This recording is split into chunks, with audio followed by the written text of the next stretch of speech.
Donc tozali awa place na hôpital ndenge toloba biso toa bato oyo tozwaka bainformation na source. Donc toye awa mpona kotalisa bino place nini ndeko na biso Lebu akufaki azalaki hospitalisé awa, contrairement na barumeur oyo bato bazolobaloba oyo kuna lobi boye oyo kuna apesi ide na ye boye.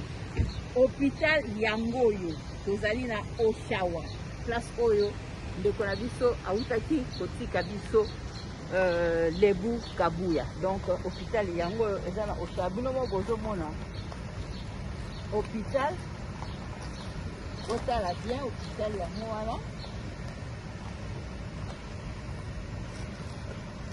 sikuna akati eza tellement monene tokende sikuna bomona ndenge nalobi, contrairement na barumeur nde bato bazoloba makambo ebele bino moko oyebi biso moto akufi epai na biso bato ya Mangala ezalaka toujours bilobela. Mais hôpital yango oyo Lebu akufi tozali na Canada, précisément na Oshawa.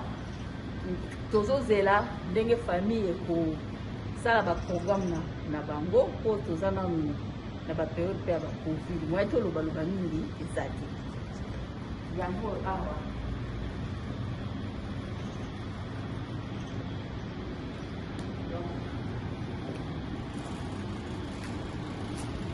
C'est ça na kati donc okota na kati komona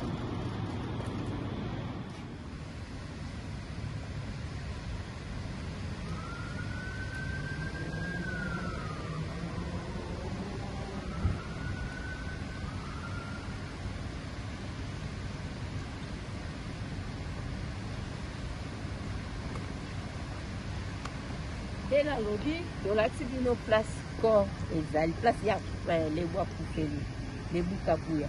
Mais durant bapériode oyo nyonso ndenge bakambo ba covid ezali moya okota na kati ezali te yango bomoni tosuki awa parce que tolingi barumeur te bamisusu bazoloba oyo akufelaki soki wapi oyo azalaki na Canada te na Canada awa eza na Oshawa.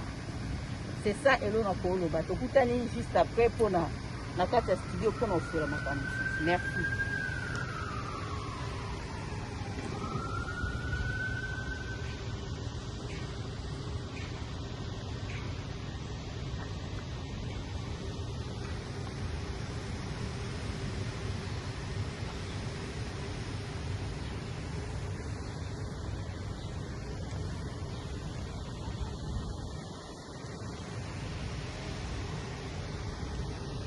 Bonjour Bandeko Balandi, tozali na dernière résidence yande onabiso Lebu Kabuya, centre-ville Misapia Pembe, l'homme qui a réveillé Toronto. Toronto le dit que bon, il fallait qu'on ait ça, place à Banaro passer au quartier naé, quoi passer tant mingi, tozoya awa, quoi assister à ma répétition nyonso, na relaxer bien nos places par répétition ça, mais le quartier d'abord. Yangoyo, donc un quartier hyper résidentiel où il habitait ici. Donc voilà, les répétitions, salango, ezozala awa, ezesika, batunios baleka, donc mutunios, producteur, donc là, Arthur Tongo, Sipi Mwela, grand producteur, les grands journalistes Alain Kindeki, donc batunioso, awa mona mutunioso aya ba viebozi, ba musicien nyoso bomona balekaka, ba star Congo nyoso balekaka awa.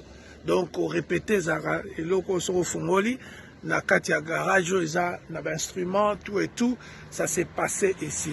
Donc on eza place Lebu Kabuya azaleki vraiment kozala yango nazo profiter naye awa parce que l'amour c'est pour les vivants, mais quand quelqu'un accueilli tozaka ndenge tolelaka bango, alors yango wana na memi fleur na ngai naya ko honorer moninga, donc na fleur na lopango yazaki ofanda